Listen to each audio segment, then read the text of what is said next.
नमो नारायण। जय गौ माता, वंदे मातरम। भारती को प्रणाम और हृदय से ओम शम शनिश्चराय नमः। प्रिय मित्रों और साथियों, जो आप सोचते हैं ना, उसका आपके जीवन पर बड़ा प्रभाव पड़ता है। आपका एटीट्यूड, आपका थॉट, आपकी सकारात्मक सोच आपके जीवन पर बहुत प्रभाव डालती है, आपके सबकॉन्शियस माइंड को प्रभावित करती है।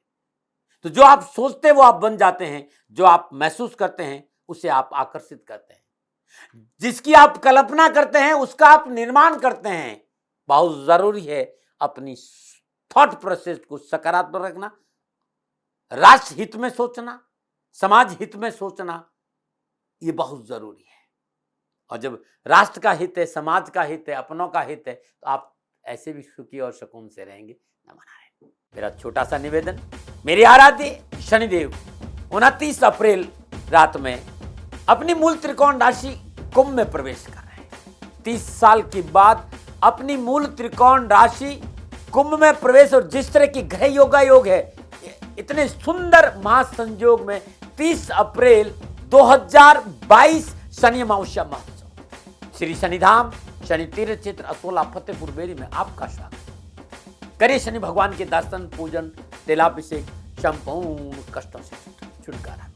दिल्ली और एनसीआर के सभी शनि भक्तों से मेरा निवेदन, शनि तीर्थ क्षेत्र असोला फतेहपुर बेरी अद्भुत तपोभूमि है मेरी। खाली दर्शन करने से शनिदेव की कृपा का प्रसाद प्राप्त होगा और जीवन खुशियों से भर जाएगा। प्रिय दर्शकों, मित्रों और साथियों, 12 साल के बाद बृहस्पति अपनी स्वराशि मीन में संचरण करेंगे 13 अप्रैल 2022 से। बृहस्पति लगभग 1 साल कुछ महीनों में एक राशि पार करता है, तो अपनी स्वराशि मीन में आने में उन्हें 12 साल लगा है। और 12 साल के बाद सोम के नक्षत्र यानी पूर्व भाद्रपद नक्षत्र में बृहस्पति 13 अप्रैल 2022 दोपहर 3:48 पर अपनी राशि में प्रवेश करेंगे। पूर्व भाद्रपद नक्षत्र बृहस्पति का अपना नक्षत्र है। यहां ये 28 अप्रैल तक रहेंगे और 28 अप्रैल को रात्रि 9:20 के आसपास उत्तर भाद्रपद नक्षत्र में प्रवेश करेंगे। उत्तर भाद्रपद नक्षत्र शनिदेव का नक्षत्र है और यहां बृहस्पति 28 अप्रैल से लेकर 29 दिसंबर 2022 तक इसी नक्षत्र में संचरण करेंगे। 28 जुलाई 2022 को बृहस्पतिदेव स्वराशि मीन में रात्रि 2:09 के आसपास वक्री होंगे। 28 जुलाई से 23 नवंबर 2022 तक बृहस्पतिदेव वक्री अवस्था में स्वराशि मीन में संचरण करेंगे। यानी 118 दिन या लगभग 4 महीने 6 दिन के आसपास बृहस्पति देव वक्री अवस्था में मीन राशि में संचरण करेंगे, क्योंकि बृहस्पति देव अपनी स्वयं की राशि में है, अपने स्वयं के नक्षत्र में है, और वक्री अवस्था में ग्रह का चेष्टा बल बढ़ जाता है। तो इन 4 महीनों में भी बृहस्पति लाभदायक फल प्रदान करेंगे।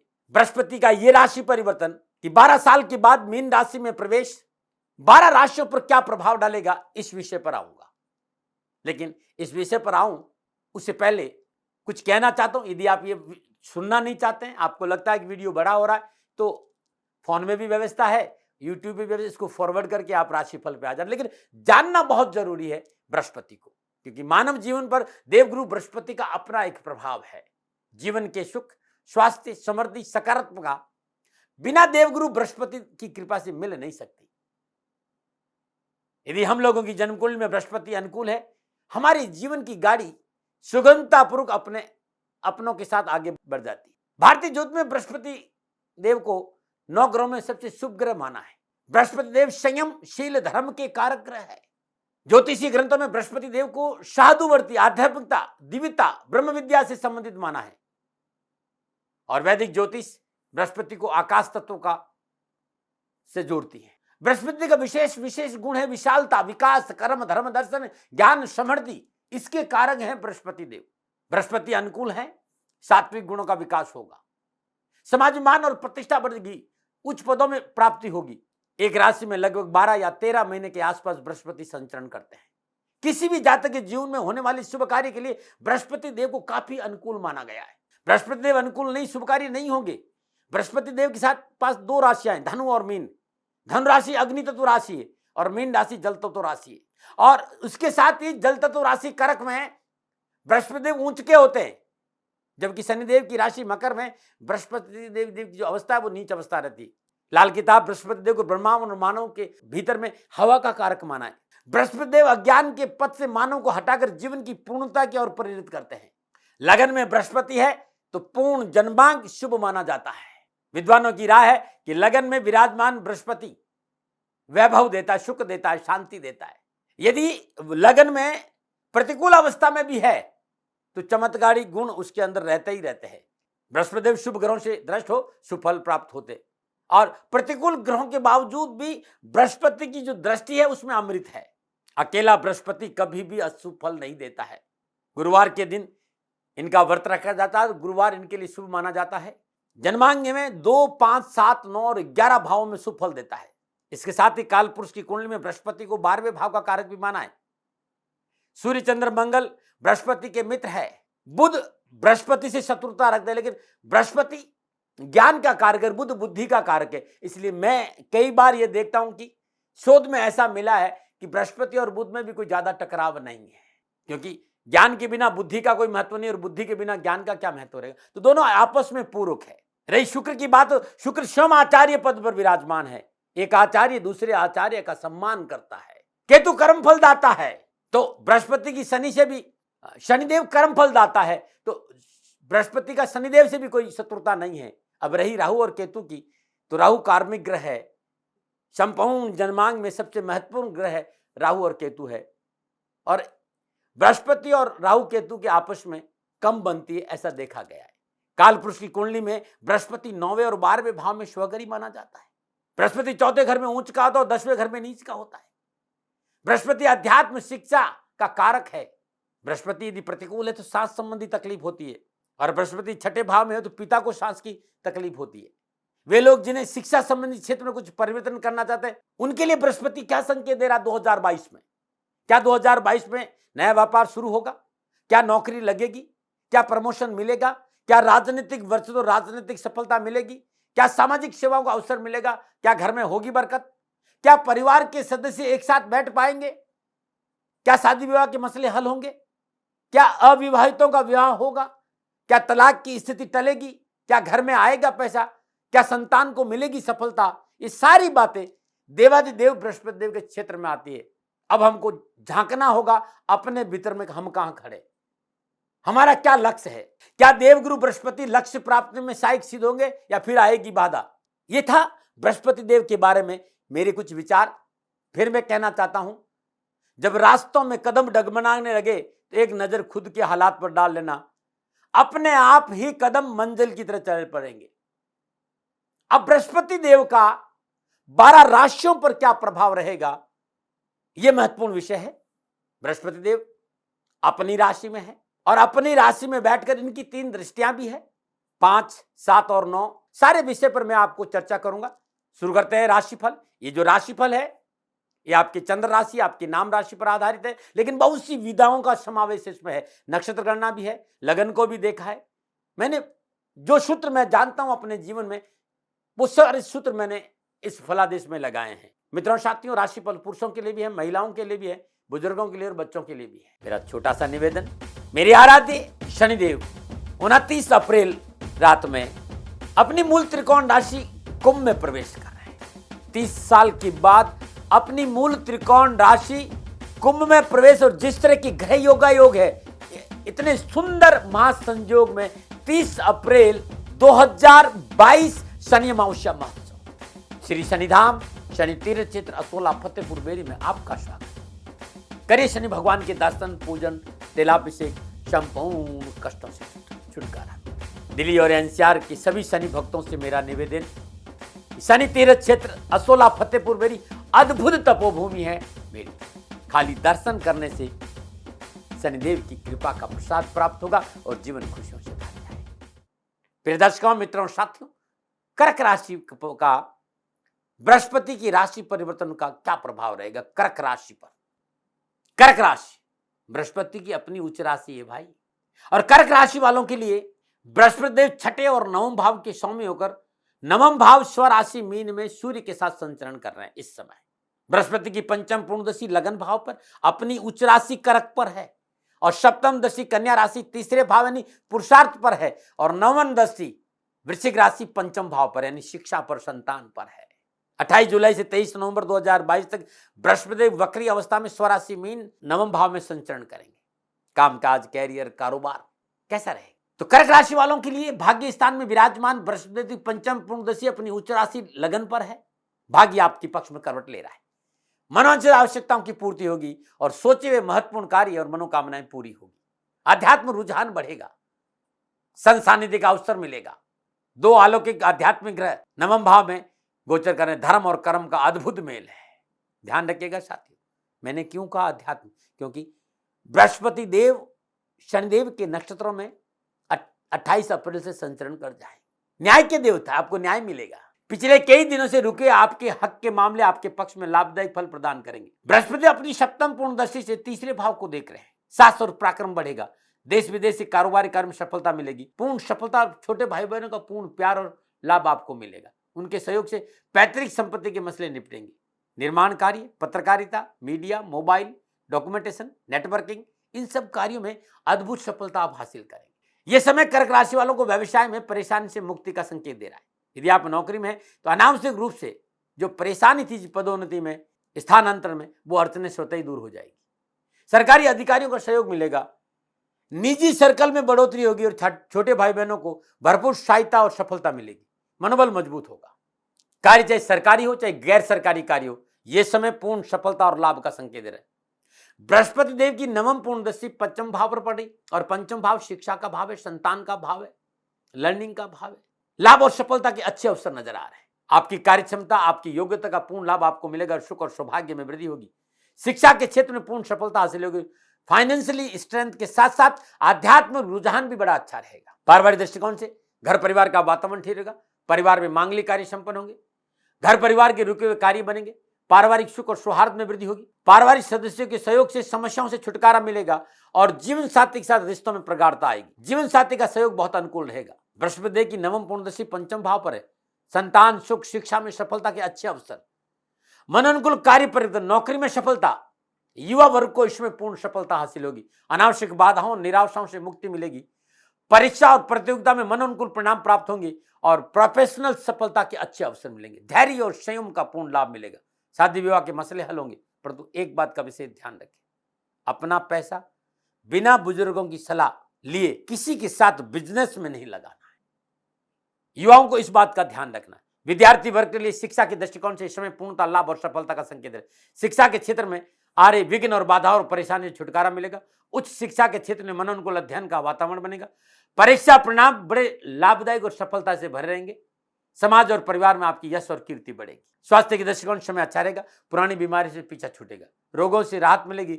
परंतु यदि कोई ऑपरेशन होना है तो उसमें कोई लापरवाही नहीं बरतना, इस बात को देख लेना।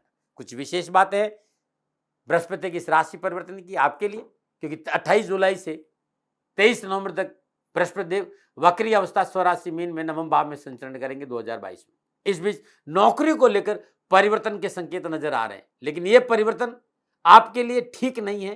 थोड़ा सा सावधान रहिएगा जो कार्यस्थल पे है, क्योंकि आप अच्छा काम करेंगे तो जो आपके आसपास के लोग हैं वो आपकी टांग खिंचाई कर सकते हैं। तो साथ वाले लोगों से थोड़ा सा मिलकर चलना पड़ेगा और उनकी आवश्यकताओं पर ध्यान देना होगा।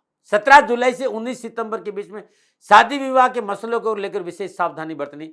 इस समय रिश्तों में पवित्रता बहुत जरूरी।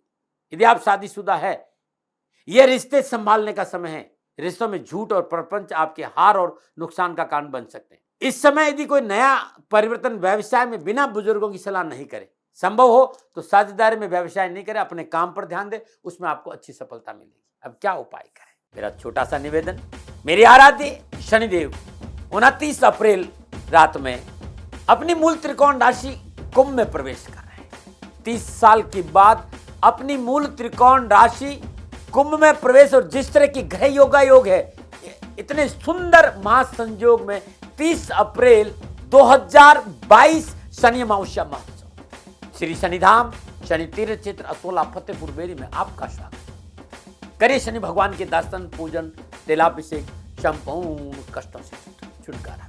दिल्ली और एनसीआर के सभी शनि भक्तों से मेरा निवेदन, शनि तीर्थ क्षेत्र असोला फतेहपुर मेरी अद्भुत तपोभूमि है। मेरी खाली दर्शन करने से शनिदेव की कृपा का प्रसाद प्राप्त होगा और जीवन खुशियों से भर जाएगा, क्योंकि पूरे साल बृहस्पति शनिदेव के नक्षत्रों में संचरण करेंगे। शनिदेव और बृहस्पति का मिलन धर्म और कर्म का मिलन मणिकांचन योग बनाता है। नीलांजनम क्षमाभासम रविपुत्रम यमाग्रजम छायामार्तम शंभूतम तम नमामि शनैश्चरम। शनिदेव की आराधना करना अद्भुत रहेगा। हर शनिवार को शनिदेव के मंदिर में जाएं, शनिदेव के श्री चरणों में तेल चढ़ाएं, आपके कष्ट और आपकी परेशानी से छुटकारा मिलेगा। अद्भुत है ये। शनिदेव की पूजा करने से बृहस्पति आपको अनुकूल फल प्रदान। शनिदेव की पूजा यानी माता पिता की सेवा, धर्मानुकूल आचरण, राष्ट्रीय प्रेम। ओम शाम शनिश्चराय नमः। तुलसी का पौधा घर में ईशान कोण में होना चाहिए। सुबह शाम जल और दीपक जरूर जलाएं। हर गुरुवार को श्रद्धानुसार चने की दाल किसी गरीब निर्धन स्वागन स्त्री को दीजिएगा, कष्ट और परेशानी छुटकारा मिलेगा। भगवान श्री हरि विष्णु की अष्टोत्तर नामावली 108 नाम का जाप हर रोज सुबह करना अति उत्तम लाभ का संकेत दे रहा है। श्री सूक्त का पाठ सुनना या करना यह भी आपके लिए बड़ा उत्तम रहेगा। नमो नारायण। ये था कर्क राशि वालों के लिए बृहस्पति देव के राशि परिवर्तन का फलादेश। नक्षत्र गणनाओं के आधार पर मेरा आंकलन, मेरा निवेदन कि कोई विवाद नहीं, कोई तर्क नहीं, ये मेरा अनुभव है, लादने का स्वभाव नहीं है मेरा। मानो न मानो आपकी मर्जी। सेकंड ओपिनियन का अधिकार आपका था, आपका है और आपका रहेगा। नमो नारायण। राजस्थान का हर व्यक्ति जानता है कि दाती महाराज गायों से बहुत प्यार करते हैं, बेटियों से बहुत प्यार करते हैं। हजारों सैकड़ों बेटियों के लिए, जीवन के लिए मैंने अपना संपूर्ण जीवन दिया है और ये मेरा शौक था, मेरी राष्ट्र की धरोहर थी और ये करना मेरा कर्तव्य और कर्म था। मैं आपको किसी वजह से नहीं सुना रहा हूं, बस खाली बता रहा हूं कि ये मेरा जीवन का लक्ष्य रहा है। मनुष्य हूं और मानव होने के नाते मेरा कर्तव्य है कि मैं अपनी राष्ट्र की सेवा करूं। मैं इस राष्ट्र का नागरिक हूं। 30 सालों से मैं बेटी बचाओ और गौ सेवा में अपना जीवन इस राष्ट्र के साथ लगाया है। वर्तमान परिस्थितियां आर्थिक दृष्टिकोण से मेरी अनुकूल नहीं है। धन नहीं मांग रहा हूं कि मुझे आप पैसे दीजिए, नहीं, पहले भी कभी नहीं मांगा और अब भी मैं नहीं कह रहा हूं। और ये मेरा अहंकार नहीं है, क्योंकि धन को लेकर मैं राष्ट्र के सामने कभी नहीं आया था। हमेशा मैंने ये कहा कि साहब सेवा करिए, आप, मैं भी सेवा करता हूं, आप भी सेवा करें, धन नहीं चाहिए।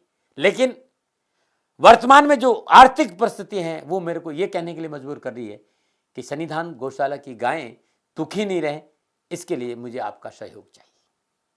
और सहयोग के लिए मैं स्वयं आपके साथ खड़ा हूं, आपकी समस्याओं के समाधान के लिए। भाई, आप अपनी जन्म कुंडली का अवलोकन कराना चाहते हैं, आप अपनी जन्म कुंडली बनाना चाहते हैं, आपको बहुत सी चीजों की जानकारी चाहिए, तो मैं आपके साथ खड़ा रहूंगा, पूरे साल खड़ा रहूंगा, जब तक जीऊंगा तब तक खड़ा रहूंगा। नंबर आ रहा है, इन नंबरों पर संपर्क करिए, आप मेरे से बात करिए। लेकिन इसकी एवज में गायों के लिए चारे की व्यवस्था कर लीजिए। और इसीलिए मैंने कहा था कि भाई थोड़ा दिन इस समय मैं परेशानी में हूं और मेरी गायें चारों को लेकर थोड़ी सी परेशान है। ऐसा हृदय से आया, लोगों ने कहा कि राष्ट्र आपसे प्यार करता है दाती महाराज, एक बार निवेदन करिए। तो मैं दान नहीं मांग रहा हूं, फिर भी मैं अभी भी मेरा ये अहंकार नहीं साथियों, मेरा राष्ट्र सर्वोपरि है। मैं ये नहीं कह रहा हूं, मैं ये कह रहा हूं मैं परिश्रम करूंगा आपके लिए और परिश्रम के एवज में गायों के लिए चारे की व्यवस्था करिए। शनि भगवान आपकी रक्षा करे और आपका जीवन सदा खुशियों से भरा रहेगा, ऐसा मेरा निवेदन। और वे लोग जो सक्षम है, सामर्थ्यवान है और जिन्हें दाती महाराज के ज्योतिषीय समाधान की आवश्यकता नहीं, तो उनको मेरा प्रणाम। क्योंकि बहुत से लोगों को मैंने देखा है पिछले 1 महीने में लगभग 20 से 25-50 लोग ऐसे भी हैं जिन्होंने शनिधाम गौशाला में 2100 रुपया चारा कर दिया है। मैं उन सब के प्रति अपना आभार प्रकट करता हूं और ये सहयोग मैं जीवन भर याद रखूंगा। मित्रों, समय ऐसा है कि मेरी परिस्थिति आर्थिक दृष्टिकोण से अनुकूल संकेत नहीं दे रही है, इसलिए मैंने राष्ट्र से कहा कि शनिधाम गौशाला में परेशानी नहीं चाहिए। सरकार सपोर्ट कर रही है, अपनी सीमाओं में रहते हुए जो सरकार करती है, लेकिन उससे पूरा नहीं पड़ता है, ये आप भी जानते हैं। शासन की अपनी एक सीमा है और अपनी मर्यादा है और शासन के पास और बहुत से काम है। लेकिन फिर भी मैं आप सभी का धन्यवाद देते हुए हृदय से पुनः एक बार निवेदन करना चाहता हूं कि आपको लगता है कि दाती महाराज के साथ शनिधाम गौशाला में खड़ा रहना है, तो नंबर है, जरूर सहयोग करें। मेरा कोई दबाव नहीं है, प्रार्थना थी। ओम नमो नारायण। ओम नमो।